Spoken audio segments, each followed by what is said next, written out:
አይ መዳን አልፈልግም ሊል ይችላል። ሁለት ምርጫ ነው የሚኖረው እንደ ጥያቄው የስ ኦር ኖ ጥያቄ ስለሆነ ማለት ነው። የሰውየውን ታሪክ እና የነበረውን ሁኔታ መቼቱን እንዳየነው ደግሞ 38 ዘመን በሙሉ ደጅ እየጠና የነበረ ሰው ስለሆነ ኖ ሊሆን አይችልም መልሱ። አዎን የስ ብቻ ነው ሊሆን የሚችለው። ይሄ ሰው አዎን መዳን እፈልጋለሁ አለ፣ ግን ደግሞ ተጨማሪ ነገሮችን ዘረዘረ። ያልዳነበት ምክንያት ጭምር እስካሁን መዳን ያልቻለበት ምክንያት ጭምር ተናገረ። ሰው ስለሌለኝ አለ። አንድ የሚደነቅበት ነገር ይሄ ሰው ጌታዬ ሆይ ብሎ በአክብሮት መናገሩ። አብዛኛው ጊዜ ሰው ሲታመም ፈጣሪውንም ሰውንም የማማረር አይነት አለ። ታማችሁ ታውቁ ይሆናል፣ ወይም ሌላ ሰው ታሞባችሁ ያውቃል። እግዚአብሔር ረሳኝ፣ እግዚአብሔር ምን አድርጌው ይህንን አደረገብኝ፣ ምን ሰራብኝ እንላለን። ይሄ ሰው ፈጣሪውንም ሰውንም አላመረረም።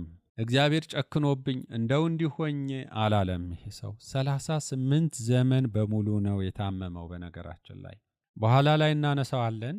ከኃጢአት የተነሳ የመጣ ደዌ እንደሆነ የምንገነዘብበት አለ። ክብር ይግባውና ጌታችን አሁን ድነሃል፣ ዳግመኛ እንዳትበድል፣ ከዚህ የባሰ እንዳያገኝህ ብሎታል። ከበደልህ ዳግመኛ ከበደልህ ከዚህ የባሰ ይደርስብሃል ማለት ነው። ስለዚህ በበደል ምክንያት የመጣ እንደሆነ እንገነዘባለን። ደዌው በበደል ምክንያት የመጣ ከሆነ ደዌው ይህ ሰው ከመታመሙ በፊት ለኃጢአት ወይም ለበደል የደረሰ ሰው ነበር ማለት ነው።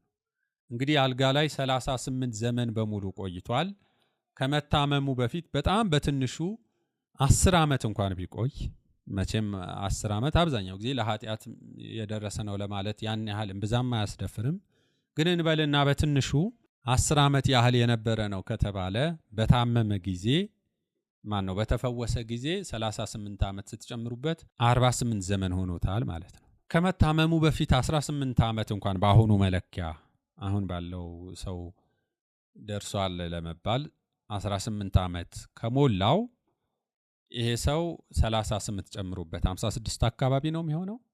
ወደ ሽምግልና ተቃርቧል ማለት ነው። የጎልማሳነት እድሜው ወደ ማጠቃለያው ወደ መጨረሻዎቹ ደርሷል። እንደ አይሁድ ባህል 30 ዘመን ሞልቶት ከሆነ ደግሞ 38 ስትጨምሩበት ስንት ይሆናል?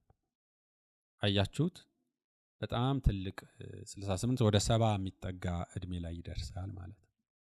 ሸምግሏል። ስለዚህ ከደዌውም በተጨማሪ እርጅናም ወይም እርግናም አለበትና ይሄ ሰው ተስፋ አልቆረጠም። በዚህ እድሜው እንኳን እግዚአብሔር ያድነኛል፣ አንድ ቀን እድናለሁ፣ እፈወሳለሁ ብሎ የሚጠብቅ ተስፈኛ ሰው ነበረ።